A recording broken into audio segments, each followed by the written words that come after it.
Yeah. Uh, Hello, everybody, and welcome to this edition of I'm I'm getting over flu. Online Insights. I'm Bonnie Halper. I write the weekly Startup One Stop newsletter, and we always post these there. I'll put the link in the chat, and I work with founders on their pitch decks and talking points, and make introductions to investors where and when appropriate, or strategic partners or clients. So I'll put my contact information in the chat as well. This week, I want to thank Joseph Katz for hosting us. Joseph, tell us about you. Thank you, Bonnie. Good morning, everyone. Always fun to have Joe and Glenn on the show. It is a show. Uh, I'm a startup marketing guy. I've been involved in some startups that have succeeded as well as a bunch that have failed. So I've seen the good, the bad, and the ugly of growing a startup. I'm happy to talk more about customer acquisition, go-to-market strategies, and so forth at any time. I'll put all my contact in the chat. I suggest everyone do the same. Keep the intros short, and I'll hand it back to Bonnie to go around the room. Oh, it's always fun when we have Joe and Glenn. So, guys, do you want to introduce yourself, or should we have the participants introduce themselves? And I know we're supposed to talk about the C-suite and the G-suite with the new administration there, but I know Glenn has been under the weather. He had the flu, so I'll leave it to you guys to talk about what you want to talk about. But would you want to go? Do you want us to go around the room and have everyone introduce themselves first? Do you guys want to introduce yourselves first?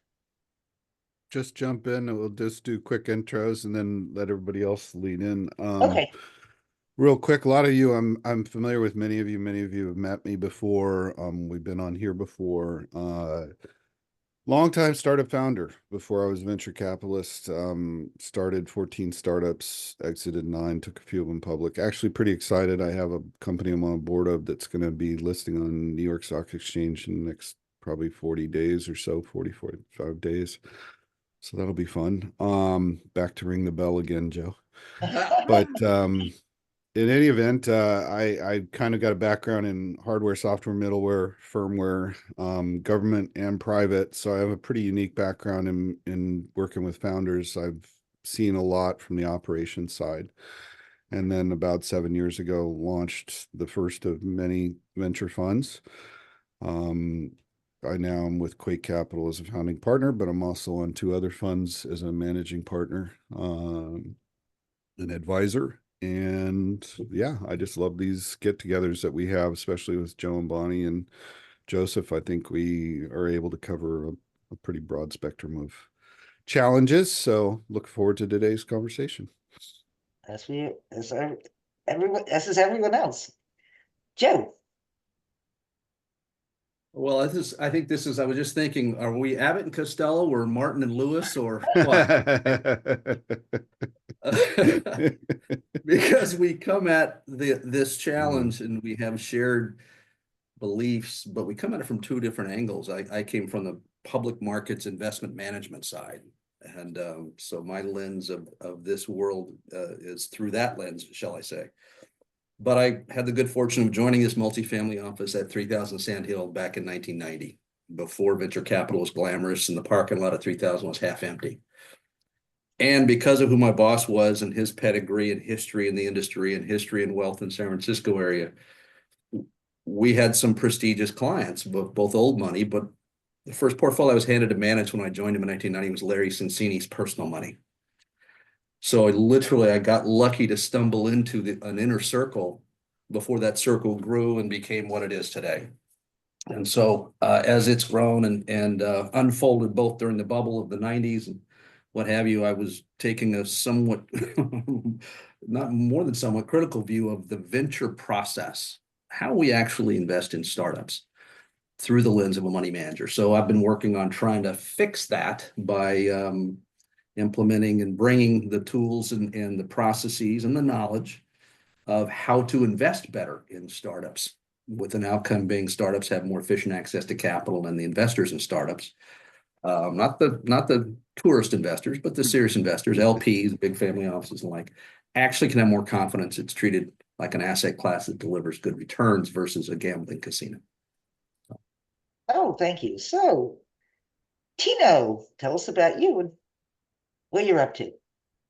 Yeah, so I have I founded and I'm the CEO of Baru. It's a marketplace where we make it easy for cabinet buyers to access idle assets at local cabinet makers, and in effect, removing 40% of the industry's revenue structure that's wasted on the distribution activity, and driving process automation into the local job shop.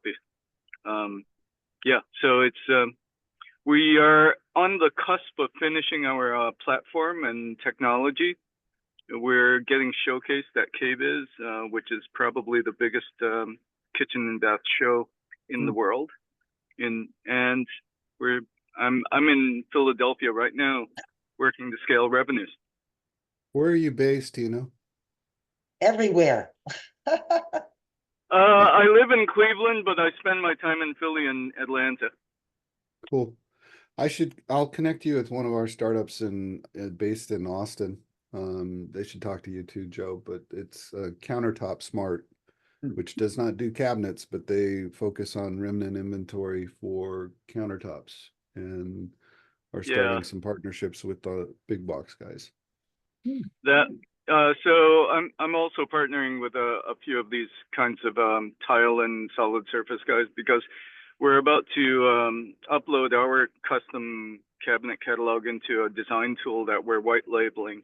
And the partnership with the other folks is if we can get their images for rendering for display to the customer, that becomes a pre-sale and a qualified lead. And our whole thing is a one-stop design to pricing to local manufacturing. Process automation is what it is. We process automated the waste out of the industry. Thank you, Tina. We've been there with you since the beginning, when you were first launching. Yeah, it's, from the earliest days, delivering custom desks to Google employees, setting up home offices and testing that distributed manufacturing to, now our last project was a Hilton Spark Hotel rehab, front of house stuff. And then, anyway. Anyway, thank you. So Eric. Good morning. Thank you, Bonnie. And here I thought Sean Connery was dead, but he's come back as Joe Milam. So, Eric Becker, I'm the founder and CEO of Milam. Milam is my sixth startup, and I love what you said before about failures of company, but the one company that I never exited out of was the one that had the most amount of money. So, but Milam, we talk about, we measure the unmeasured, which is people potential.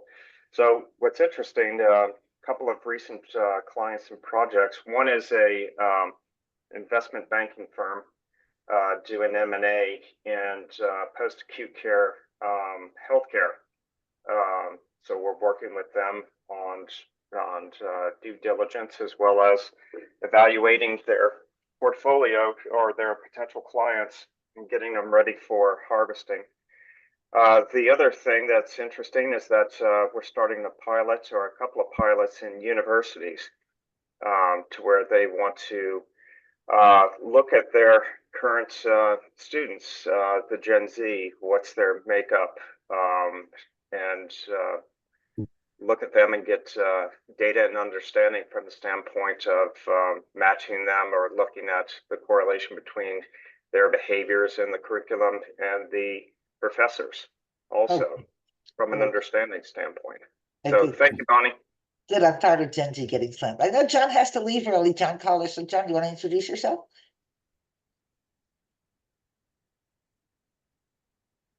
Oh, and you're muted. Well, I guess he doesn't want to introduce. There we go.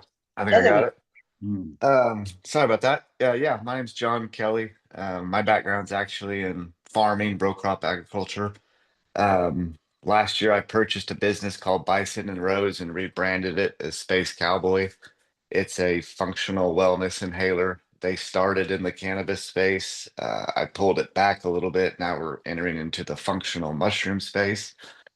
And we go all the way from I grow the product and then we manufacture the inhalers and all the products in-house. So it's a little startup that I launched last year.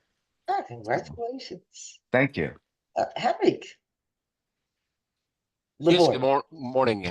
Henrik Leborg. I'm a fractional CFO. I deal with startups in tech space and also non-tech, non-startup businesses, mainly in business services.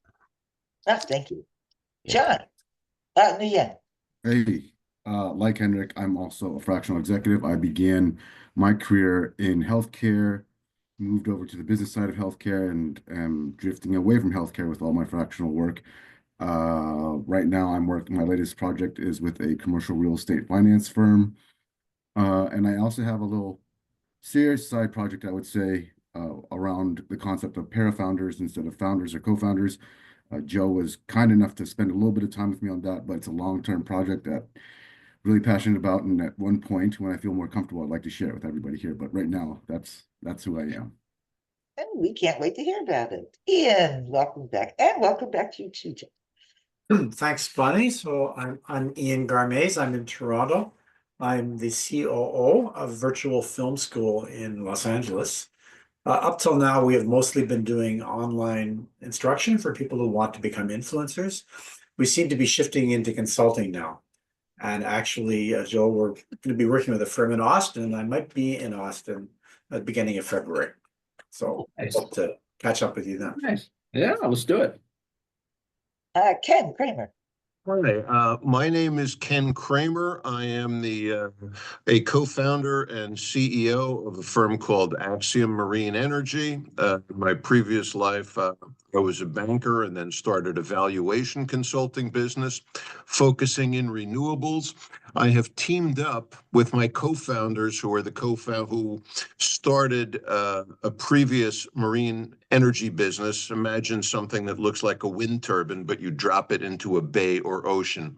Take advantage of tidal power, huge untapped resource. They ran that business for 20 years, came up with 5 generations of technology, had a 9-month successful test in the East River in New York City of the first grid-connected tidal turbine array, cranking out power to Con Ed. And then their lead investor in his 90s passed away, and the heirs were not interested in staying in the tidal turbine hardware business. So we're looking to take that know-how and start a new business, build a utility scale 1.5 megawatt assemblies. So we're basically raising a seed round to hire engineers, but essentially continue with the know-how that my colleagues have from their previous 20 years. And we have to keep these short, Ken. Okay. I'm sorry. Yeah. I'll stop there. Sorry. Okay, thank you. The other Ken Deering. And welcome, Ken. Thank you. Good morning. Good morning, Ken Deering, CEO, co-founder of iGuard Home Solutions in Seattle. Speaking to something Joe said, timing. So we started out as an aging in place solution to protect older adults. And then the insurance companies came along and said they wanted predict and prevent. So in the last 2 years, there's a lot of timing that's going to make us look very smart come 2026 for our sales growth. But just 2 quick examples, if I could. One is I was at CES and for first time in 3 years, did not get COVID, major victory. But Samsung Health, which is huge in hospitals and senior living, I talked to director of commercialization. They're launching a major care at home initiative. They're going big into the market, care at home, Q1 next year. They're going to launch at CES. And so, Glenn, I got to follow up. I think that one startup you told me about could be someone I might be able to help with an introduction. So if I could, I'll maybe give you a call tomorrow. But yeah, I got to agree with Joe. I mean, right now, we're in 3 large channels getting developed because of timing that wasn't there 2 years ago. Maybe we should. Austin Langley. And you're muted right now.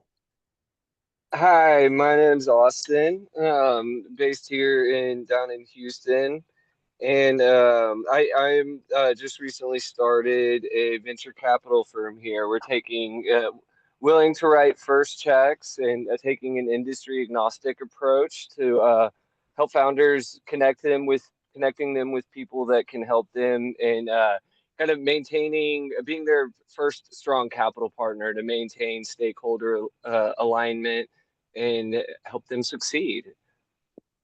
Oh, thank you. We have to talk to you about being our guest on one of these soon. Brett.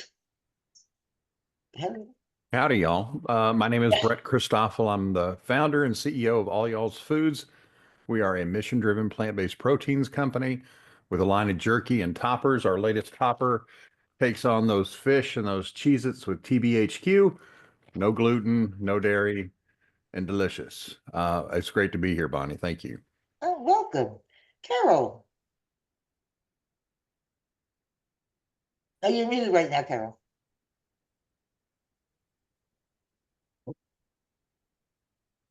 Oh. So Sharon, you want to take it away? Hi, can you hear me? Yes. I know. Good morning. My first time here and a little bit of an outlier, but very interested in longevity age tech space and heard about you all from a Mary Furlong summit and listening and understanding. I do more of the marketing enrollment side for PACE centers and others, and just really interested in all of your amazing guests and panelists. So thank you for having me. No, you and Ken Deering should talk. Indeed. We're already wrote it down. Thank you. Good. We love when people, when there's synergies. Jean-Marc. Hello. Thank you, Bonnie, for having me here. My name is Jean-Marc Trobriand. I'm based in Germany, and I'm CEO and founder. We are proposing and offering a multifunctional human interface solution, which can change during the life cycle. And yeah, I'm happy to be here thank you. And welcome. John Collar, can you chat right now, or should we have somebody else? Well, so much for that. Josh, you're muted, but tell us about you. Oh, was that you? Huh? Oh, Josh, I'm sorry. I'll just go for it. Hi, I'm Josh. Actually currently based in Israel. Originally started out as like a product designer, product developer. I grew up in the industry. Kind of like my mum was the design consulate for the British government in the UK, and then moved here a few years ago. I'm currently running this electric motorcycle startup.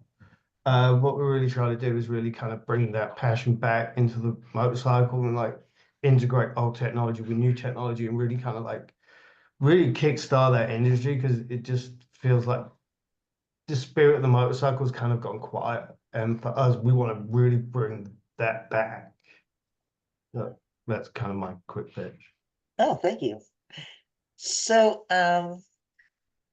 Joe and Glenn, take it away. We were supposed to talk about the C-suite having entered the G-suite. And I know that Glenn's been down with the flu for a while and hasn't been able to keep up with news that much. So do you want to keep talking about what we had spoken about earlier? And well, it's certainly front and center. I mean, look, you got the AI conference that we just had. I'm not completely out of the loop. Oh, okay. You can imagine me, Bonnie. That's like, Yeah. I know that. Yeah, you have the luxury of reading and consuming on your back, right? But yeah, I mean, I've had my conversations before. This is a slight derivative of what we wanted to talk about, but I've talked before that you may not want your government liaison to artificial intelligence. It would probably be preferable that they believed in the benefit of humanity and did not believe we're living in a simulation. I don't think that's necessarily in our best interest. So while I respect Sam in certain ways, I don't think he's the guy I want driving agenda around AGI. That's an aside. That's a separate conversation that can take the entire and perhaps tomorrow when you and Joe and I talk, which is that will come up. But I think generally, if you want somebody to drive the next iteration of technology that could massively move forward humanity or potentially have detrimental impacts, much like social media, you probably want somebody who really believes in the amazing benefit of civilization and humanity in general. Like if not, that's probably not who you want. Anyways, and now you also see another interesting development from that same thing. You see Elon Musk coming out. I thought it was an interesting move by Trump, regardless what you think of it. That he was signaling in a way. Now, this may not have been intentional, but I believe it was. He was signaling in a way that Elon's really close to me, but Elon's not driving a policy and agenda, because he could have very easily, I mean, the natural direction there would have been, you know, Elon was part of OpenAI's earliest days, and then now is in a competitive posture to them with what he's building. And so I think it was a distancing maneuver, which was rather fascinating right after the, you know, all the work they've done together in the partnership. And then right after that, to see Elon come out and basically slap it down a little bit and say, look, they don't have the money. I Right. just thought that was a fascinating, again, not necessarily what you want to talk about today, but I think there's a lot of dynamics going on. And I think the one thing that has already become apparent just a few days in is that the C-suite is going to have an outsized role. And I don't think it's just going to be the big, huge tech players. I think I'm saying this as, I think, a positive. Look, as somebody who did a ton of government contracting, as somebody who did a lot of private companies, you know, figuring out how to leverage government policy. And that was a big part of my career, were those two things. There's going to be, you know, they talk about this, what's he call it, like Morning in America or whatever, but there's going to be a real opportunity for startups, I think. Small and I would say mid-level startups, A to B round startups in particular, I think are going to have tremendous opportunity to get outsized influence in government projects, grants, regulatory and policy.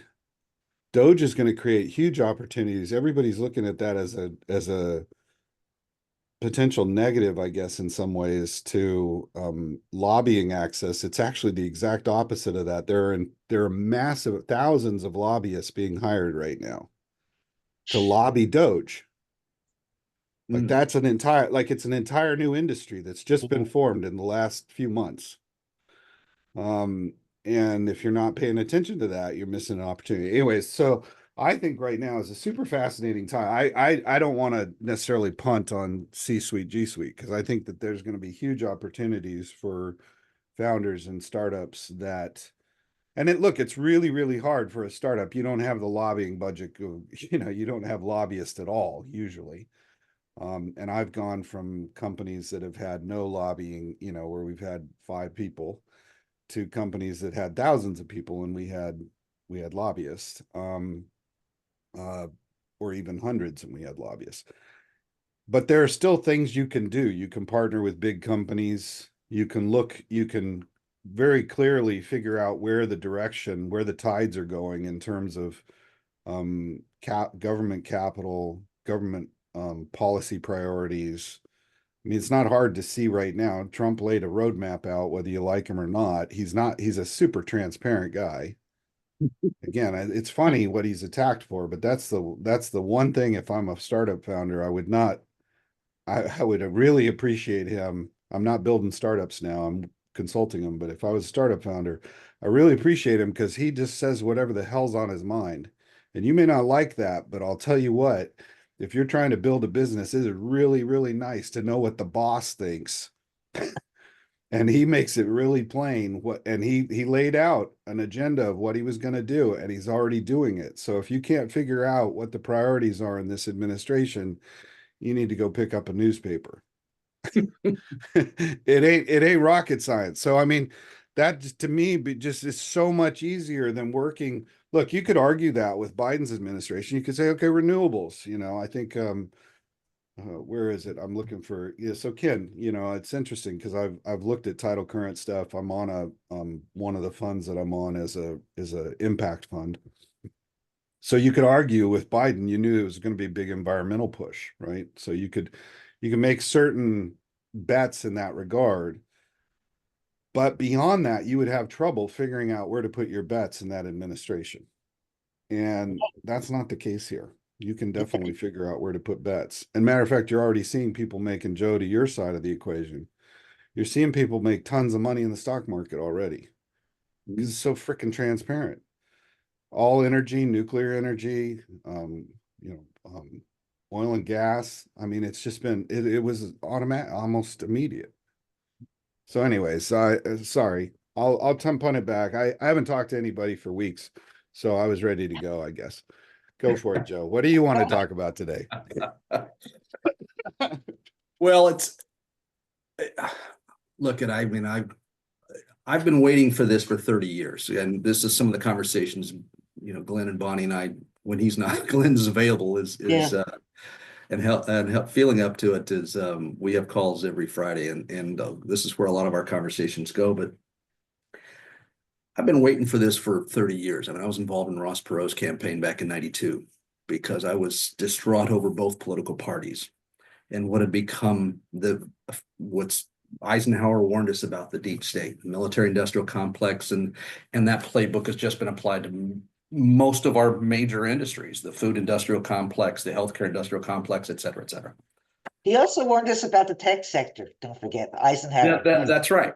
That's exactly right. And there's, when you peel back the problem with what he was talking about, he was talking about the implications of that, but really take down the next level, you can start breaking it down to some fundamental principles of large versus small, right? Beware of large, controlling, oligarchical, whatever you want to call it. So I've written down a number of things that, because to me, the major shift, and we talked about this, we had a conversation with the week of the election and how much we had been seeing the vibe change instantly in this country. And we're seeing it now have repercussions in other countries. And that vibe shift, what are the character traits of that vibe shift? And I'm going to make some heavy-handed characterizations here. But one of them is really important, is what I was going to talk about if Glenn wasn't up for it this morning, was the notion of meritocracy over optics. Right?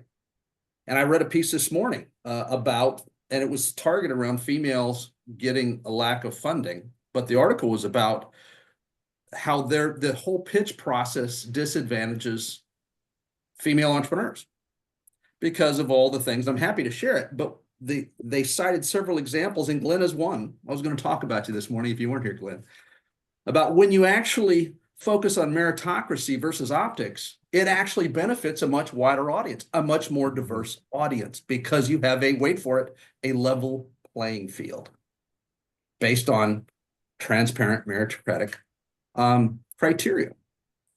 So that's one of them, is meritocracy over optics. We should applaud that.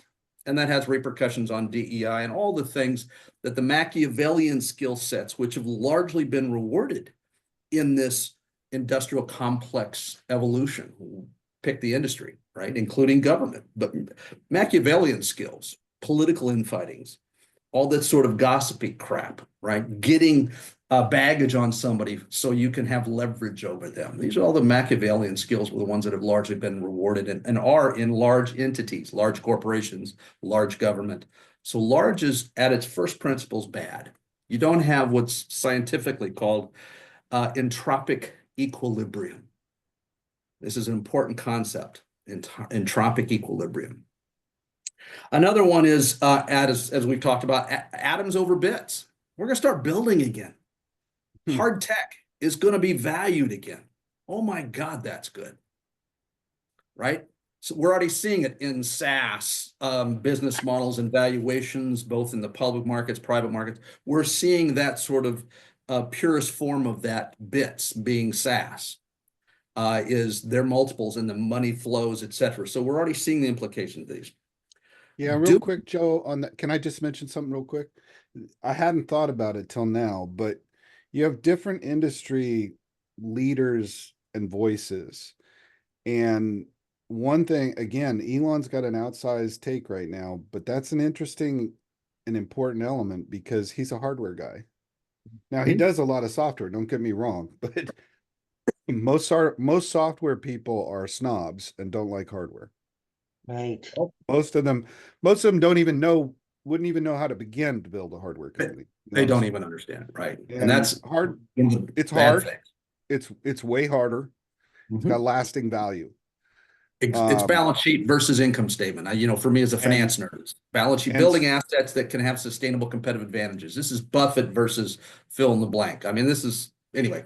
I'm sorry. And it's no, you're dead on, spot on, right. And I don't want to minimize. I've made money and built things that I think had value in both arenas, but overall, I think bigger human or civilization moving innovation is more on the hardware side, generally speaking, than on the software side. Software is much more iterative in its own. It's a bigger conversation, but I think that is an example of what I was talking about before, though. You take the transparency of Trump saying, I want to do this. You got an outsized voice right now that is unique. We haven't had in 20 years around hardware. This is sort of like the moonshot type stuff, and right. It's infrastructure. It's get your ass to Mars mentality. You got to build infrastructure so then you can actually monetize the ancillary benefits of that infrastructure. But we got to get the infrastructure in place first. Uber doesn't exist without the smartphone. Like Uber doesn't exist without GPS. Uber doesn't exist. Right. Like so, we are entering an interesting phase for founders to identify where are these platform changes going to occur. You don't have to build the hardware. You can be Uber. Okay. It's a great example. You can disrupt the entire medallion taxi cab industry. But in order to do that, you have to have a greenfield with a platform that you can converge on. And that is about to happen. It's happening. It's happening. It's not about, it's happening now in real time in front of us. So that's an important thing for a founder. It's hard as hell to do. Especially when you're building something and you're myopically focused on it. Take a few hours each week to step back and analyze your product and where that innovative platform base is going. I'm going to tell you a couple more points here. Let me finish up. Sorry, I cut you off, Joe. You got me okay. excited because that is such a cool thing. I hadn't really considered. And I don't mean to interrupt you, John. I will let you consider, but it's interesting that we have Ken Deering here, whose last very successful company was a software company, and now he's got hardware, and he knows. Right. Go ahead, Jim. There's so much. And again, it's one of the things. What's so fun for Glenn and I to chat at any time is whether here or when we do our Fridays or any other time is that we consume a lot of information, right? And when you consume a lot of information, you see these patterns. These patterns form. Right. And so what I'm highlighting is a pendulum swing, right? The implications of that are wildly optimistic, in my opinion, in our opinion. Producers versus consumers. All right. We've been a consumer-based economy to our own detriment. And to take that to its logical extension, what do? We outsourced a lot of cheap manufacturing to other countries so we could have cheap prices to consume. Go walk through any Target or Walmart. Right? Those are logical extensions that are bad trends. And the pendulum has swung too far, and it's now starting to swing back from consumers to producer based economy. As I mentioned, small versus large. That's really, really important when you understand systems design and optimization models and the architecture of optimized self-sustaining systems. Smaller is better than large. This is this entropic equilibrium or information theory, if you want to get a little bit more scientific. Now getting a little bit, and then transparency, as Glenn was talking about, transparency versus obfuscation. You're talking about optimal system design. One of the key first principles is evidence of proper transparency. It's what, as a finance nerd, John Taylor should have been our Fed chair after Greenspan, but he created the Taylor rule. The reason that for monetary policy and setting interest rates, because it's an equation that's completely transparent. There's no more gaming the Fed. It's completely transparent equation. So all the inputs, the market participants would see right up front. It's a transparent framework, right? The guy was considered for Nobel Prize, he's been advisor to numerous presidents, et cetera, et cetera. Go look up the Taylor rule. Smaller versus larger. Now a little bit more cynical tone. And this goes right out of what I love to see is a revitalization of the conversations around the wisdom of Ayn Rand. Right? Builders versus rent seekers, or takers, as she called them. Intermediaries in economic theory is called a rent seeker. You don't build anything. You're just extracting from the value chain because you've positioned yourself to be in the middle. That's bad in economic theory. And you can see a proliferation of that because being able to inject yourself as an intermediary oftentimes requires you to have powerful Machiavellian skills that it allows you to inject yourself as an intermediary.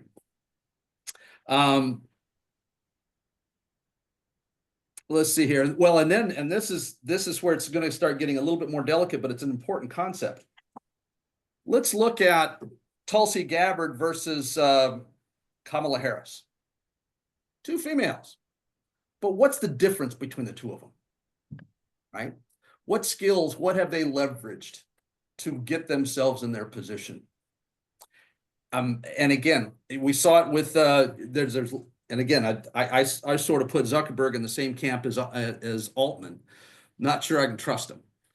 Right. But what's he done? He himself is trying to become more masculine. He's trying to become an alpha male. There is a shift from a feminine to a masculine tone, even in who we're viewing as female leaders.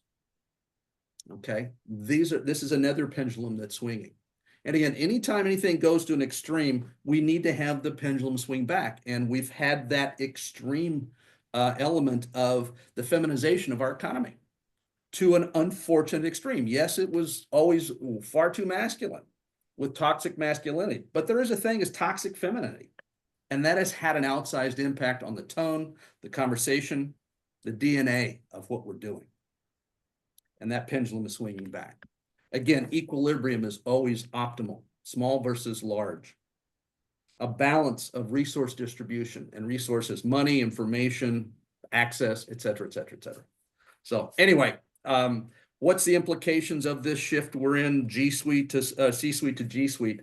Look at the tone of who's being brought in. These people have actually done things and built things. Yeah, they're builders. They're definitely builders. There's no getting around it. Anyway, I'll leave it there. There's some exceptions. That's my takeaway. I think that's really interesting. There's one other comment I would make. This is a really quick one, but for anybody who's doing government contracting, I think when you see an administrative change, you immediately plan for some disruption. You know, a lot of times if you're doing RFPs and you've been through the RFP process and you've even won, you know, you came out on top of the bidding. You expect that when there's administrative change, they might rebid it. Or at a minimum, they're going to bring in new product or program management, and there's going to be shifts there, and you're going to have to, you know, adapt, make some changes. This is a much more wholesale situation. So I would say if you were a loser, great. All those contracts that are not well into implementation are up for grabs. For grabs, yeah. And in some cases are gone. I recognize that. If you're a winner, you've got the twofold big problem. One, they're gone or they're being rebid because the leadership is entirely changing. I mean, I will damn near assure that almost all of the major program leadership on these big projects is getting redone, and all of those projects are going to be reviewed. And unless they're already well into maturity, but again, that creates opportunity. So it depends on where you are in that spectrum. Yeah. If you were a winner, it's problematic, but there may be opportunities where if you were a sub, you can have a more meaningful part on the subprime relationship, depending on your value. I would envision many cases where the sub will actually have a much more oversized role than they would have had under the prior administration. To what Joe was just saying a minute ago, and again, this isn't political stuff, guys. It may come off sounding that way. It's just how I attack opportunity. The prior administration was very much the of the view, and it's not that administration, it's the prior 4 administrations at least. Oh, it's We're 30 plus years. It goes back a yeah, long way. 40 of years. this mind view Either that part. of the old mindset that you don't get fired for picking IBM. It's Right. the old adage, right? That is not the mindset of this group. Whatever you want to call it, that's not the mindset. So that means that subcontractors have a much more oversized opportunity than they had yesterday, because it doesn't matter if Northrop's leading the deal. If they don't have the real value on the deal, there are smart enough people that are going to identify that they're not bringing the value. To Joe's point a minute ago, I don't want to call them leeches. I went to law school. I practiced briefly. I don't want to, but law is an example of that. Like you're pulling money out of the system. Necessary evil, maybe, whatever you want to call it, but you're not producing. You're not producing. You're an extractor. Yeah. And that's most prime contractors and government contracting. Again, I don't want to get off it, but the same opportunities I'm describing in government contracting exist on the private side too. So you need to look at this new dynamic that Joe is just mentioning, and it's there's something there, and it's early days. And now's the time if you've got the ability to tap into it. And the good news, and to put a point, because I'm trying to keep it out of the political realm or just pure government realm. This is just, I'm trying to look at it from 10,000 foot. But having cared about this and studied a long time is that, again, none of this has to do with Republican versus Democrat. Because when you have an administration change, the tactics and motivations, whether it's red or blue, were the same, right? It was their insiders, their team, but who they rewarded, it was a different set of intentionality and behavior that got rewarded. And that's the pendulum shift I'm talking about. Irrespective of whether it was red or blue, they all behaved the same way. And that's how they ran things so much up on the rocks and took it to such an extreme. Again, this is what Perot was just a precursor. He was just a shot across the bow. What Trump was, a billionaire independent of the influences of the deep state. And the deep state just got deeper, and Clinton's made a science of it. And they broadened the base of who they extracted support from, Silicon Valley being the main one. They went out to, Clinton was the first politician to materially go, a national politician to materially go out to Silicon Valley. It was, and I was out there. I was out there at eBay, and I was part of an angel group that was launched out of eBay. And Clinton came for fundraising there the day of when we had our meetings in the evening at eBay's headquarters. And one of the guys that pulled that eBay, a guy named Gary Dillabo, he was at the fundraiser with Steve Wesley and a bunch of the people at eBay that were very much Democrats and had political aspirations and access aspirations. But Gary Dillabo was there, and he fashioned himself a Republican or conservative, whatever label, but he was just all enthralled, and he was all in on Clinton. So these are things, and the nefarious agendas that these folks, and like I said, Clinton's made a science out of it. They made a science out of this. They changed the Democratic Party and accelerated it going to that direction. And so anyway, I don't want to go back. I'm getting too far down the political analysis, but most important thing is both parties. You know, the political consultants, whether it was the Democratic consultant that was the rock star or the Republican consultant, these are the folks that love the deep state because they all played by the same playbook, and they would just bring their team in to be rewarded and just gorge on the government trough using Machiavellian skills and talents. And that is what's changing. And that is what's phenomenal. And what's going to happen is we're going to see, and the good news is also that Trump has made it very clear, it appears, and again, I don't have special access. This is all just consuming a lot and what have you. But he's been fairly transparent. So I take it at face value that he's giving all his department heads and Doge and everybody else 18 months because July 4th, 2026 is the 250th anniversary of this country. It also is the midterm elections. So there's political implications and sort of celebratory implications. So that's their timeline, 18 months to get this shit done. They have the impact they're going to have. And that is going to, because they do have a tight timeline. And it is Trump's last administration. He's not running for re-election. That's the good news. So that's the good news as well, is that a lot of change is happening. And yes, as Glenn is pointing out so eloquently, change presents opportunity. But this isn't just a political party change or administrative change. This is a thought change. It's going to drive change in investment strategy. Absolutely. That's what people haven't seen yet, but they're going to start seeing in the next 3 months. Well, and we're doing everything we can on that front, as you know. Well, yeah, no, I mean, I think you're going to see again, I mean, just again, using a concept we were talking about earlier, and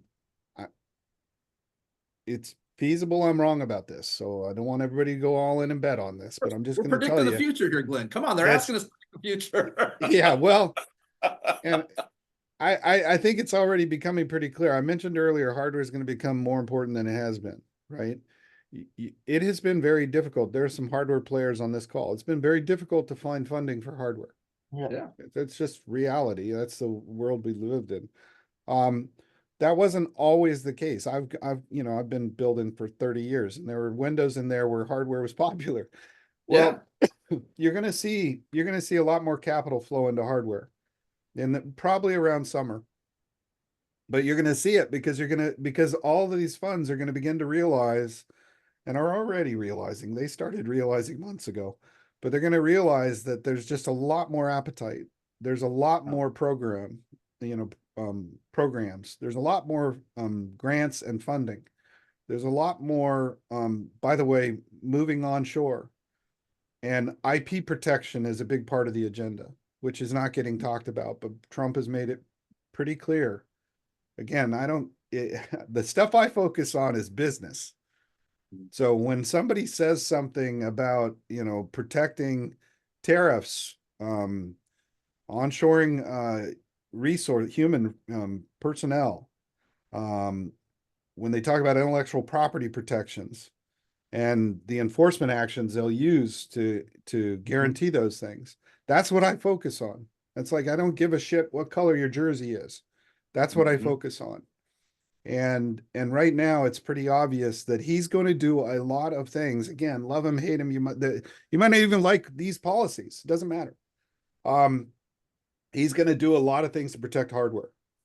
Yep. It's already obvious. So that means funding's going to open up for that. And they're probably, I haven't spent enough time thinking about it, but they're probably, much like that hardware example, there's a half dozen other things where you can start to look at it and realize that his administration is going to focus enough interest in certain things, much like renewable previously, that money will flow there. So figure it out. That's what I would say. What we're framing is, that old adage of what made Wayne Gretzky great was he just knew where the hockey puck was going. Well, folks, this is where the hockey puck is going. It's the anecdotal evidence. And no, it's rarely a straight line, but we're talking about vector and velocity, right? We're not talking about actual granular endpoints, but we're talking about vector and velocity.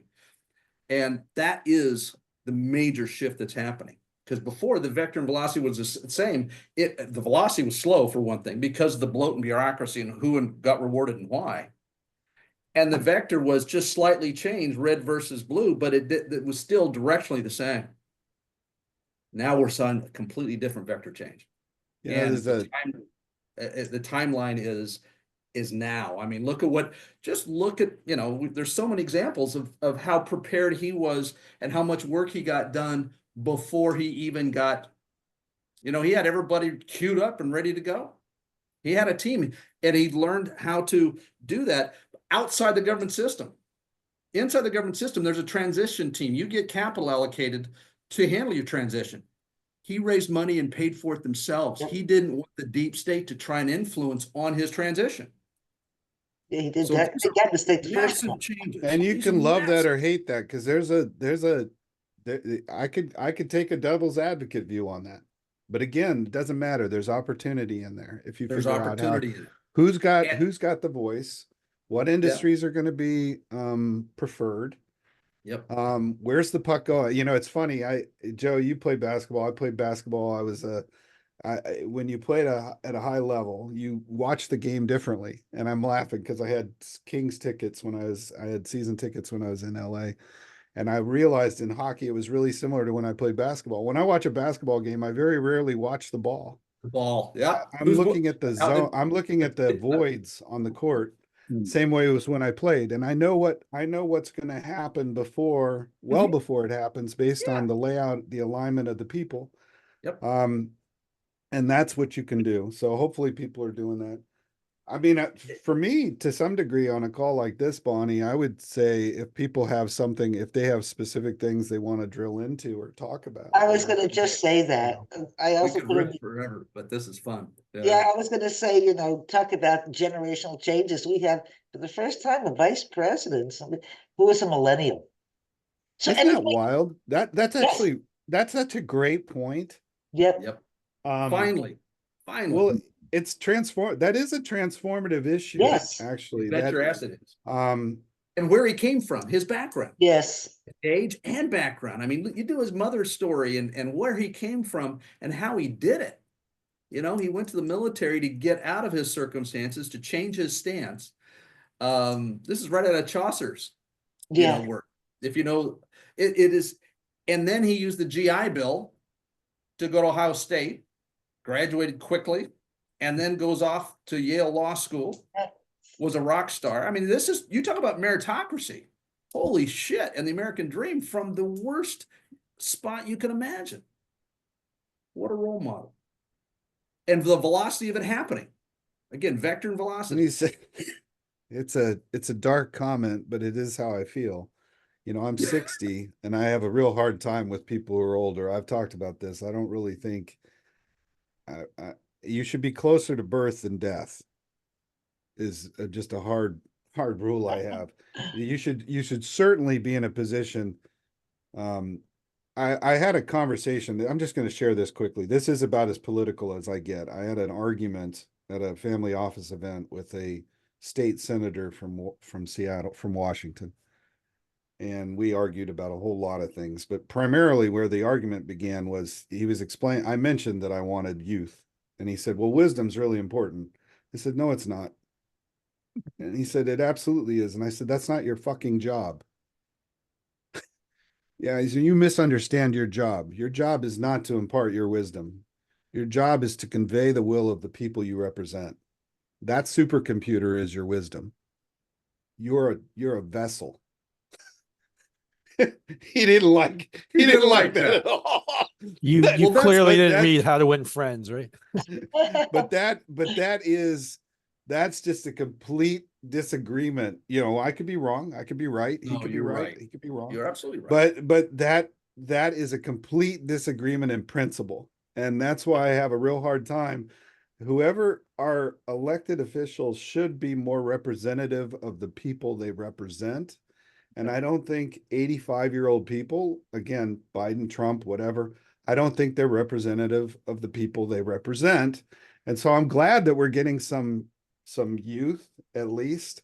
I suppose we would have gotten closer to that with Kamala as well. So that's a positive. Both parties, hey, look, both parties are bringing some youth. Unfortunately, I see the benches are still insanely deep, old. And I think that that's another example, going back to what we were talking about here today, which is, you see where the puck goes. Those two camps, young and old, have very different views of priorities, and it's important. And there is going to be an interesting shift, much like there's a difference in the camp that is government versus private sector. We're seeing a big, heavy focus on private sector in this administration. Watch to see how much youth they put around it. A lot of the cabinet picks are pretty damn young. You might not like them. Again, I'm not getting into whether you like them or dislike them. I'm just looking at opportunity. They're going to have a different perspective than 65 to 80-year-old cabinet picks. Professional politicians. Absolutely. Yeah. Government class versus private sector, et cetera. Exactly. Anyways, so open it up. I'd love to see what people want to talk about. Yeah, I want to hear that too. Does anybody have a comment or want to bring up a subject? I like and challenge us. Come on, we had to say something to piss somebody off. Yeah. Well, yeah, I mean, I put a comment in the chat about military. So you look at internet hardware development, chips, semiconductors. A lot of it had to do with military spending, right? I mean, I don't think there's any question about it, right? And it's not clear yet exactly what the new administration thinks about this, but I get the impression that there will be some significant increase in military spending, a lot of which would go to hardware. What do you You think don't about think that? that's clear? I think it's pretty clear on his stance on the military. I think it's modernization, which Military actually spending. It's big military iron. spending. Yeah, Big iron to entirely more different bits. way of spending. Yeah, entirely different. Yeah. Because So I'll like give you an war, he doesn't seem to be interested in getting involved in major conflicts, major wars. No, But he wants to have a better supply of weaponry and maybe to supply that. He's the Julius, yeah, he's taking the Teddy Roosevelt Julius Caesar approach, which is if you want peace, prepare for war. Right. Whether anybody agrees with that, that's just what he's stated his position is. I don't know about, he doesn't speak softly though and carry a big stick. He speaks aggressively. And just take the big versus small. We're going from battleships to drones. That's where I was going to go. I think there's a huge shift. But I don't think it's all hardware. I do want to quickly comment. That's right. So like an example of that might not be so obvious, where we made some bets, was communication speed. I guess there is a hardware element to it, but so if you think that a lot of the modern battlefield is going to be drone, small warfare, high communication requirement, AI, speed, then the speed of communication determines the outcome of the conflict. Because if the AI can think at, just the speed of process, right, and then that millisecond that you pick up in communication transmission speed determines the outcome. So like processing speed is not going to be the determinative element. AI computation speed is not going to be because those are going to be so tight that there's a much bigger margin to be gained in the communication transference. So there's going to be a lot of things like that are going to create opportunity. I think that's going to be the modernization is going to move from like the next platform, fighter to what Joe's talking about. A lot of what we're seeing now, I'm on an aerospace board. One of the things that we're seeing is a lot of small engine. So imagine a large bomber flying over an airspace, pushing a pallet load out the back, and that has 1,000 drones on it. Right. A lot of innovation is happening in Ukraine. Shoebox. I mean, Ukraine has made fantastic advances in drone technology, which are being now, some collaborations are happening with American manufacturers. And there's also some American companies that have contributed some important technology in that area. So I'm very curious to see how that, but I do think that Ukraine is kind of like the focus of a lot of Well, it opened a lot of eyes. Again, love or hate conflict. We saw that with Iraq and Afghanistan. We changed a lot of the ways that we went into modern combat because we realized a lot of the theories that we had from 30 years earlier were no longer maybe less valid. And I think Ukraine is completely rewritten. You've got $100. Obviously, we got Switchblade drones and very expensive stuff, but there are $100 drones making a difference in that conflict. That's right. Yeah. So that changes the way you think of it. So I do think there's going to be a lot of opportunity. One of the other things we're seeing is technologies that can take over. So effectively real-time hacking hardware for drones.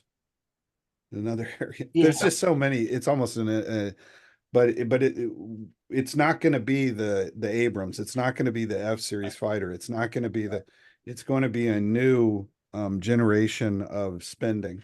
But see, that's the opportunity right there, because these are all small platform means small player. You can't build a tank. Yeah. There's one little software, I think it's a software company, but they built the most interesting drone control software that anybody has built anywhere. It's an American company, and they're using it in Ukraine right now. And it's like in other words, it doesn't use radio. It's like inertial navigation. Yeah, I think I've looked at these. Impressive. Yeah, I think I know who you're talking about. Interesting. So you can, again, some of those principles: small versus large, and fast versus slow. Right? Deployment, design, manufacturing, I mean, all these sorts of things are is where we're Yeah, at and now. you're not 6 years to the warfighter. You could literally be 6 months to the warfighter. Exactly.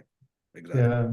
You know, the first time Donald Trump was very focused on infrastructure, and given the fires and drone technology, especially in fighting fires, which we're behind.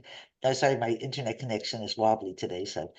So I would say that that's another focus. No, Joe and Glenn, infrastructure. Yeah, and I think you mentioned fighting fires. It's Yes. fascinating. You know, there's Josh is on from Israel, if I recall correctly, and there's so many interesting things around. You know, between water, the Israel's knowledge around how to manage water, how to manage fires, how to manage plant life. We have a lot to learn. Yes, we have a lot to learn. You bet your ass we do. Yeah, they've got like a whole fish plant now in the Negev. So I think the desalination they've got. Yes. I mean, they're world class. You know, you got to realize we've been in the past 15 months, we've had rockets from 4 different groups. It's just like, I remember the 2 Iran attacks, and we could see it out of, you know, we were able to see it out of our window. Jesus. And it just like, you could see, you know, it's literally like firework nights from hell. Is the easiest way to describe it, because you just, and then you just see the Iron Dome just coming up. Yeah. It's just, it's crazy. But just to also point out, you know, I remember, you know, we talk about Elon. I remember when back before Tesla was getting started, my uncle was, I think he was an MD, or he was an upper level at BMW at the time. And I said, you guys pay any attention to electronic car and what Tesla's doing? And he basically said, no, we're going to work on the combustion engine and keep it, you know, make it more efficient. And, you know, and then what happens? You know, Tesla come off. And I remember I was talking with one of my engineer who was at Triumph, and they said they had the same thing. They didn't pay attention to the Japanese bikes. They're like, oh, these guys are not going to be serious. And what happened? The Japanese bikes dominate the market, you know, at the same time. Also, I worked at tobacco before, and, you know, I was working at Altria, and they thought that money talks. And, you know, Juul came along in the e-vapor space, just wiped their ass. You know, literally destroyed them. So you have to keep an eye on what's going on, and also line with what the consumer, you know, ego is always good, but sometimes it's not a great thing either. If you haven't read Startup Nation, read it. Right. Yeah, I keep meaning to. Read it. It's such, you talk about role models. Read it, because it's every emerging startup ecosystem should, I mean, don't get me started on our own government's lack of learning from a country that from a standing start to 10 years defined the playbook. Yeah. And the first chapter is on exactly what you talked about, Josh. It was the guy that was bringing EV to General Motors and Ford, and they just dismissed it. They, you know, and BMW, and this guy literally, just read it. I won't go into the discussion of the book, but I don't like recreating wheels. I like to go find where it's worked. Yeah. And Israel, it worked from a standing start. And we've got Austin here where we're at that loves to puff its chest. But as I wrote about yesterday, Texas venture ecosystems all hat no cattle, because they don't have some of the cultural things that Israel proved are necessary. Silicon Valley had it, but it's lost a lot of it because the Machiavellian skills are the ones that get rewarded over the last 30 years. But I'm telling you, it's a brilliant book, and it talks about Israel, but it really lays out the playbook. And again, I have great respect for Israel. And also, by the way, and I want to, in the same vein, because it goes back to Startup Genome Report. It's where I learned it, as we were talking about earlier. And I don't know if it's still the case today. I suspect it might be. But the most entrepreneurial country in the world, when you normalize it for size? I remember that. Iceland. I used to know this. I was trying to remember which little. Yeah. Right? And what was so brilliant, and I think a big part of that is the culture of, well, without a doubt, it's a major and necessary part is culture. And one of the manifestations of that culture of Iceland, which I just loved, is when they took a huge hit during the financial crisis because their banks got all caught up in and became just the bastard stepchild, where a lot of the crap mortgage things were dumped onto the bank's balance sheets in Iceland, and they imploded worse than most. And you know what they did? They fired all of them and put women in place. And they had like a female central banker, and that system recovered like that. There's a great lesson there in Iceland as well, both in entrepreneurial activity and also banking activities from a risk management standpoint. Put the right skill set in place.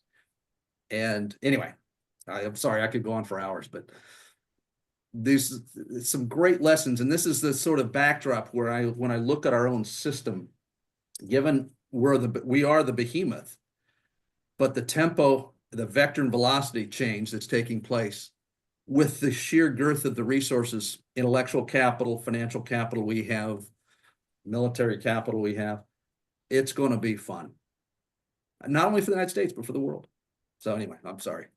Yeah. One thing I noticed about Texas is there seems to be quite a bit of capital available. So they may not have the whole package for entrepreneurial success, but capital is available. Oh, the Silicon Valley, I mean Texas, and I mean this, and I'm not a homer as you can tell, for Texas. I mean, I literally spoke blasphemy yesterday when Texas venture is all hat, no cattle, and that's a fact. But everything else is here. When I first moved here 11 years ago, a common disparaging observation of Texas venture ecosystem and startup ecosystem is there wasn't enough talent, human capital was lacking. And that was a legitimate observation in many ways. Now, again, comparing it to other ecosystems that were the leaders, those are difficult comparisons, but they were accurate. That's no longer the case. And yeah, the money's here and the talent's here, the R&D, both from educational research systems and also corporate R&D, the NASAs of the world and the energy infrastructure that's in place. There's no shortage of intellectual capital, human capital, or financial capital. Yes, and a lot of the Silicon Valley investors have even moved to Austin and to various places. There's no doubt. What's lacking and again, Texas looks a lot like Silicon Valley in the early 80s, right before all hell broke loose. Well, what about the university ecosystem in Texas? I mean, because in California, the universities are very important. Not even close. Sorry. That's no, that's one element where California just destroys everybody. There's like 300 universities. People don't realize that. Oh yeah. There's seven in Washington.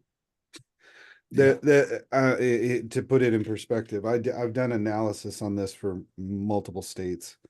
Obviously a lot of the collegiate system, for lack of a better word, is junior college, but even if you take just large universities in California, it's 10x pretty much anybody else. So it's not remotely close in that regard. My problem with Texas is a little different. I have a lot of property there. We're based there technically. I grew up there. I have a lot of love for Texas. I don't have a lot of love for Texas VC. And the reason for that is when we went and put an office in New York to launch Quake, we were welcomed with open arms by the state, the city, Manhattan, all the funds from seed to Z. There wasn't a single fund who was a jerk to us. Yep. Everybody wanted us in the ecosystem. More is more. Yep. We went to Texas, not at all. Not siloed. Ego siloed. It's horseshit. It's horseshit. And then there's a different kind of problem in other markets like Washington. You need, in order for a VC ecosystem to work, I don't know how interesting this is for anybody, but it's important. In order for an ecosystem to work for VC, you have to have a lot of different things. You have to have, first, let's start with the startups. You have to have large, technically innovative companies that are sloughing off talent locally. Yep. With capital that can start startups. Yep. You need those people, when they exit and create generational wealth or quasi-generational wealth, to give back to the community and reinvest in other startups and founders and innovation in the local community. That doesn't happen here in Washington. We have the first part, people make money and leave because it's cold and sucks in the winter.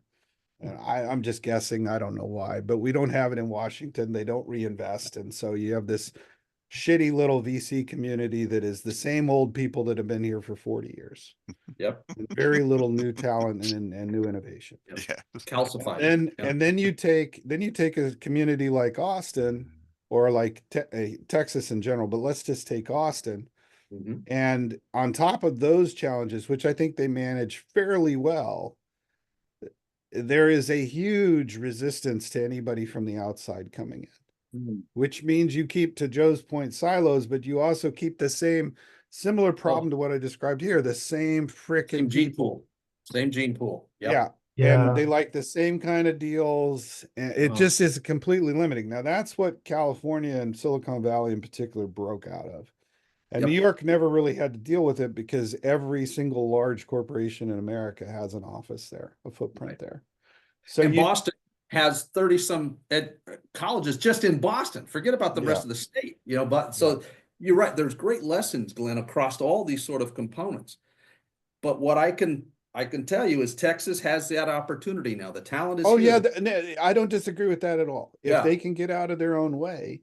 They can get out of their own way and break out of that old behavior and clicks and. It has to be outside the existing system, but that's a typical disruption cycle, right? That is the components of any disruption cycle is existing constituents don't get to participate because they can't. They're too embedded in their own clicks and incentives and rewards and personal brands they're trying to protect and personal franchises and whatever they're trying to protect.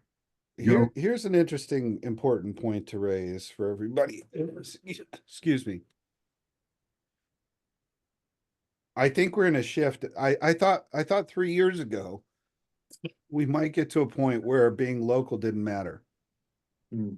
I thought that we were getting to a point where post-COVID, people working remotely, venture funds were starting to invest outside of their local community. They were getting on Zoom calls. They didn't really have any choice. So that was happening. I do think there's a shift. Part of it's political, part of it's time, part of it's the people involved. So Elon and all the insiders that are the commercial insiders that are getting an outsized voice in this administration are all pro get back to work in an office, 100%. Trump is get your ass back in the federal office. That's going to happen. Like people are like, nope, that's going to happen. There's very easy ways they make that happen. And then now, I think because of that, I think you're going to see now a shift back, and that's no longer an option. You're going to see a shift back to venture funds investing much more locally. It's not a positive. I'm not a fan. I think I actually liked where I was seeing things go. We can agree or disagree on that, but I do think that as a founder, you need to be prepared that we're going to move back hard to where you are in your backyard, who you know. A lot of those things that worked 5-6 years ago we're going to go back to that, I believe. I don't know, Joe, if you or Bonnie have a thought on that, but I'm feeling it already. I'm seeing it already. Glenn, I always think of pendulums and again, vector and velocity, right? Sort of a physicsy sort of thing. And also, as we've talked about on our Friday calls, Fibonacci wave patterns, right? And I think that this more expansive Zoom-based COVID-driven behavior that you touch on, it's receding, to your point. That's a classic Fibonacci wave pattern. But the lessons learned and the tools and infrastructure and the benefits of more remote were experienced. Yeah. There will be a receding back to old practices, but it won't go back to the permanent setting it was before that wave pattern, right? Yeah, I can buy into that. So change happens in waves. And yes, there will be the receding, but I think what we'll see is then the reacceleration. It's that old adage that is a wonderfully cute little phrase but there's a lot of truth to it as a good best practices is think global and act local. Yeah. Right? I think that's very legitimate. The Dunbar number is very important. There's a lot of components to this that says localization actually is an optimal focus point, but that doesn't mean you recede back to those real silly, locally driven thinking and decision-making models, right? Your emphasis and focus might be local, but that doesn't mean you use that old colloquial little, well, hey, who else is in the deal, right? Is it somebody I know? I think that some of those things have been diluted and that you just don't go back. So that's, like I said, that's that sort of Fibonacci wave pattern of tools and behavior that I think will apply to this. And that makes sense to me. I was No, going go to for say, it, Lonnie. one other thing that we did see during the lockdowns were investors and funds rising in the flyover states. Right. Oh, for sure. Yeah. Yeah. For sure. Yeah. Which is great, by the Yeah. way. Is necessary. You don't want concentration. Yes. Again, concentration's bad. That's not entropic equilibrium. Well, it's not good for also, the economy. Anyway. Yeah, other than network, there are a lot of good reasons to not be. I mean, we had an ag founder on earlier, and I've got a background there as well. And there's a lot of good reasons to be in certain market. Like we looked at a ag deal that was a bovine deal based, a dairy deal really, based in Silicon Valley. And I was like, this is the dumbest ass location for this. It makes no sense whatsoever. Makes no sense whatsoever. As somebody who grew up raising some cattle, that just made no sense to me. So there are a lot of good reasons for having some of those things. And I think that'll hold, Bonnie. To your point, I think that growth I think will hold. I will one quick comment that I think could be helpful. I've talked about this on other calls. I don't know if with this group or not, but you can do a lot with deal structure around the problems that were just mentioned. So as an example, when we went to remote venture funding was starting to happen and you were starting to see a lot of this, and we're kind of unique at Quake. We've got 325 companies. So we've got a big data view. sample. Yeah. Our portal is pretty big on what's happening. And we were seeing a lot of deals that were struggling to get closed. They had a shit ton of interest, lots of people circling, lots of people communicating desire to be involved. And the founders were trying to figure out what was going on. And I realized pretty early on that we were seeing the same things that I had seen back in 2001 to 2003, a lot of uncertainty in market and so on. But one of the things that was risk mitigation. Okay. Yep. So I know this is a long point, but it's an important point and you can take advantage of this. So when people were doing remote investing, they weren't going to the local coffee shop, looking you in the eye, spending time with you, building a relationship. Their view of their risk was greater. So when the view of their risk was greater, they were looking for risk mitigation strategies. So one of those that we brought back from the early 2000s into our deals for a lot of our founders that worked really, really well was escrow. Okay. It's a stupid, simple concept. It's not really rocket science. Your lawyer can do this. It doesn't cost anything. You just basically say, look, we're not going to collect a penny. We're going to collect it, but we're not going to take it until we get to 1 million, 2 million, 3 million, whatever the threshold number is to make people comfortable. And it made herding the cats so much easier because that piece of the risk was gone. Yep. Like, I don't want to give you my 300,000, my 500,000 and be the only check. I'm screwed. So that solved that problem. Now that may sound silly, but we had to look at why were deals stalled?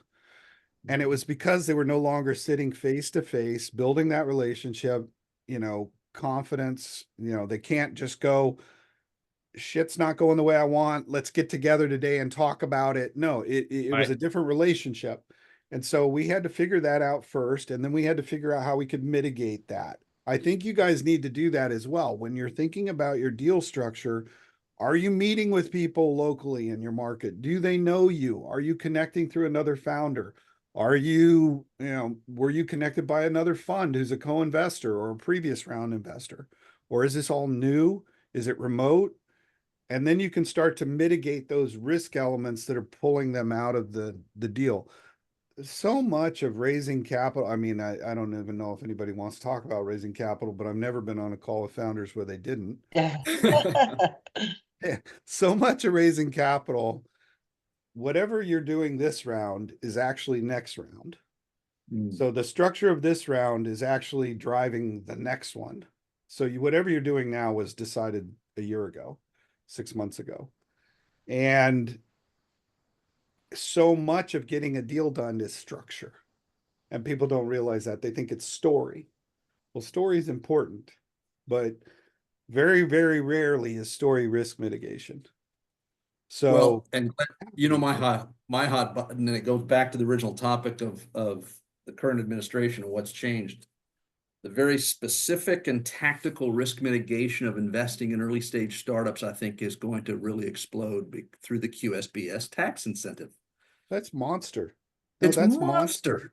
It's huge. And for those of you that haven't heard me blather on about this, it's really important to Glenn's point. It's a structural component to de-risk your transaction through existing federal tax incentive that very few people know about. And it's been on the book since 1958. Very few investors know about it. Yeah. You become lawyers, a rock star. accountants. You become a rock star pointing it out to them. Exactly. You become somebody looking really smart because you're going to teach your investors something none of the other VCs or entrepreneurs ever talked about. And it's called QSBS, Qualified Small Business Stock, under Section 1244 of the IRS code.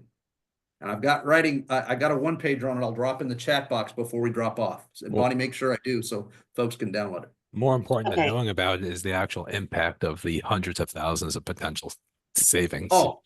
Or millions, depending on. It's massive. And what the law says, and this is really important to Glenn's point, it also is supported by Nobel Prize winning work called prospect theory. People's decisions making, whether it's investing or others, the prospects for loss is twice as impactful on people's decision making criteria than the prospects for gain. So to Glenn's point, de-risking is far more impactful than the sexy story. It's not that you don't need to have a good story to engage your limbic brain and engage your emotional attachment to what you're doing. But once you have that, you've got to spend all your time de-risking. And this is a structural thing that can de-risk your transaction just through awareness and a little bit of knowledge on how to do a proper term sheet that qualifies for the treatment. But what it says is that under the current law, the first $1 million that goes into a qualified transaction for the taxable investors that are part of that first $1 million, if that startup fails, the very risk they're fearful of, then those investors can actually write off their investment against taxable income. And that write-off is a better write-off than if they gave an equivalent amount to a nonprofit. It's a better tax deduction than a 501c3 charitable contribution. And oh, by the way, wealthy people in the United States gave away $500 billion last year. Yeah, send me the link. I'll make sure to include it when I send the recording. This is profoundly important, folks. And the good news is I've been a one-man lobbying band for over 20 years because it was passed in 1958. And they said the first $500,000 was covered under this incentive in $1958. Wow. And then in 1978, the government indexed it to inflation. And oh, by the way, they also said if you have 1244 write-offs, a joint tax return in 1958 could write off up to $50,000. Single filer was 25. Now in $58, in 1978, was huge. Inflation, that was a lot of money back then. In 78, they indexed it to inflation and they doubled everything. That's what the CPI inflation adjustment factor said. So they moved it from $500,000 gets coverage to $1 million, and a joint filing tax return could write off up to $100,000 versus the 50 in 1958. Well, it hasn't been indexed since 1978. It's been forgotten about. Ridiculous. I've been lobbying just to get the government to index it again. That's it. And I've got a position paper that extracts the language from the legislation in 78 so they can use their old language. Just apply the CPI adjustment factor and the new levels and limits hit, which, by the way, equals $4.7 million. And a joint tax return could write up to $470,000 a year. That's real money. I don't care who the investors are. And that is actually likely to get passed in this new administration, because I've my position papers in the hands of the very tax advisor to the House Ways and Means Committee for the Republican Party. and they retained control of the House. Yes. This is profoundly impactful. And he told another lobbyist that put my position paper in his hand, yeah, we can get this passed. We can get this passed. No-brainer. It drives capital in the U.S. economy. It drives capital in U.S. startups. As a founder, how do you take advantage of that? One quick example I'll give, and again, I can't recall which calls I've been on where I've talked about this, so apologies if I've said it before. I'll try and be brief. You all talk to founders. If you're a founder, you talk to founders. If you know and are connected to, or connected to somebody who's connected to a founder who has a big exit coming, there's going to be a liquidity event for a lot of people who are in that deal. You want to know who the angels are in that deal, more so even than the funds, but works either way. But when we raised money for Quake in the first fund, we actually used QSBS as one of the strategies that we went out with. But as far as a founder, you can find where somebody's going to have an exit, and they're going to have to look for a qualified business to put those yields back into, depending, they might have, depends on how long they've been out. And there's a lot of different parameters here. You need to look into this more. But what I will say is that it's a strategy where somebody's going to have capital they need to, for lack of a better word, shelter or mitigate, yield. They're going to want to mitigate, and you become a really good opportunity for them to do that. Now, the downside is the moment you tune them into this, they'll realize they can do it. You're not the only game in town. Okay. So it doesn't work that way, but there is a certain, Joe touched on this. There's a certain benefit to being the smart one that brought it, the consigliere that brought it to their attention, the smartest person in the room in that particular case.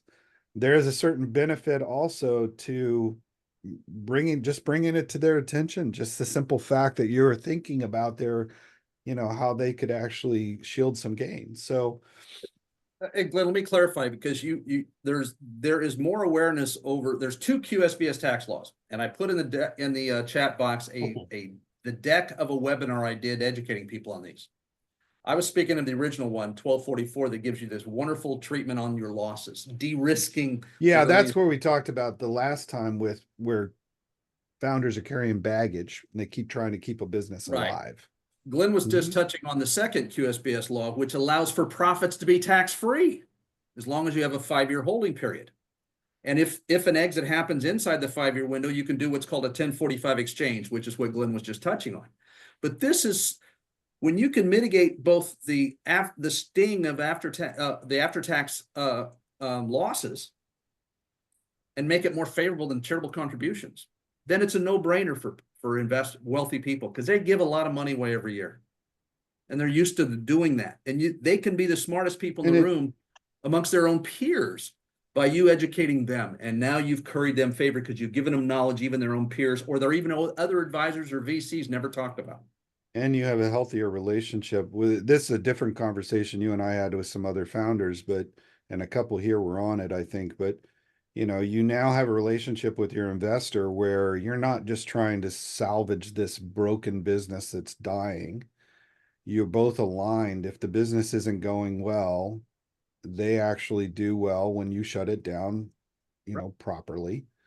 They do better than they would if you just linger around and carry the baggage of this carcass that, I hate to have a negative conversation like that with founders, but we've all been there. If you do what we all do, everybody on this call is probably, unfortunately, if you're not already launched a bunch of startups, you will. Yeah. And it's the reality of the world we live in, right? Or you invested in startups and overlooked something that was available to you yourself. Yeah. Where you had losses and you were pissed. But if you had the after-tax losses were better than giving money to charity, then it's a lot easier conversation with your spouse. It makes a much better relationship overall. Yeah. Overall. For sure. So this is the takeaway, that it's absolutely powerful. I did a presentation back in 2015 or 17 to a $50 billion multifamily office in Palo Alto. And one of the principals there I've known, and he's actually on my cap table, and I educated him on these QSBS laws. So he actually got the 18 staff CPAs doing the tax returns for their wealthy clients. They had a minimum of $50 million was their minimum account size for the private clients that they manage their money. A huge multifamily office. Their 18 staff CPAs did not know, and then this is in Silicon Valley, did not know about these tax laws. That's profound. That's how big the opportunity is. It's particularly 1244. There's more conversation now around 1202. Yeah, but the numbers still don't, the numbers still, I'm assuming, and then maybe I'm wrong about this, Joe, but I'm assuming when you do the normalization, it will impact both. No, they're two separate ones. All we're trying to do, because 1202. You're just focused on 1244. Okay. I'm just focusing on 1244 because that's the one that's been over. 1202 was made quite, I think, too generous. In 09. There's no such thing. Let's put it this way, because 1202, what 1202 says, and originally when it was passed in 93, said if you invest in a startup and you have an exit, if it took 5 years, then you could actually exclude the first $2 million of profits or 10 times your cost basis, whichever is greater. Okay, so if you put $1 million in a startup that had a favorable exit and it took more than 5 years, then you had $10 million of tax-free profits because 10 times your cost basis. But today it says whether you put in 50,000 or 2 million, 50,000, and you get a huge unicorn, you can exclude $10 million of tax-free profits or 10 times your cost basis, whichever is greater. To me, that's egregious. You don't need, we can roll it back to 2 million or 10 times your cost basis. To me, that makes more sense. Because, and the venture industry, I know this for a fact, has kept this very quiet. They lobbied for this big generous thing. They gave Obama. Yeah, they don't want everybody to be, They don't want everybody to know about it. Yeah. They want to be the ones that benefit from this $10 million, irrespective of how much money they put in. And I think that, look, we're about to take advantage of that ourselves. So yeah, that's as you should. Hey, look, nothing wrong with being smart about the existing tax code, but that doesn't mean the existing tax is optimal. I'm talking about optimization for the health of the ecosystem.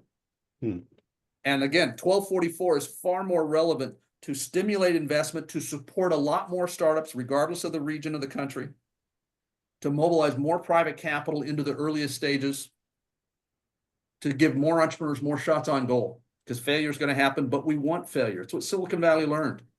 Gene Kleiner said it famously. I won't invest in a startup that hasn't failed before. So failure is good. And investing in startups needs to be incentivized so that more entrepreneurs can go through and learn what not to do when they start the next company. And those investors are willing to invest again, even though they lost money on a startup or a few startups they invested into their local angel club. That's what needs to be done. And so, like I said, the good news is after 20 some years of, I spoke to the Angel Capital Association 20 some years ago about these, both QSBS laws. They were clueless and they didn't even talk about it with their membership. Same thing with the Kauffman Foundation, these organizations that were purportedly there to try and stimulate and improve the investment tactics into the early stage venture investing. NVCA did not know about 1244. They did. I spoke to Bobby Franklin and Justin Fields, who is their lobbyist. They didn't even know about 1244. Now on their website, you can see them talk about 1244 and the need to modernize it. That's because that's ridiculous. I know. Well, I can get you in front of the New York Angels and the Harvard Business School Angels if you'd like, Joe. Yes, please. Oh, sure. No problem. Yes, please. So anyway, we're trying to give you guys takeaways versus our just theory about C-suite to G-suite. So I know we have to have you guys back soon. I know a lot of people had to leave, and I know we've gotten over time. It's always fun. It's always fun. And tomorrow, Glenn, are we on? You up for it? Yeah, brief. I think probably if we can keep it short tomorrow, if that's okay. Just to we covered some of it today. Yeah, we'll just go like if we can. Yeah. I'm just gonna run out of gas. That's all. But as long as we can go, I'd love it. It's therapy for me. It's fun too. So I want to thank everybody. I'll stop the recording. We can stay on. So thank you, everybody, and we'll see you in a couple of weeks. Thank you. Thanks, Bonnie. Yeah, if there's anything, anybody, I have about another 15 minutes.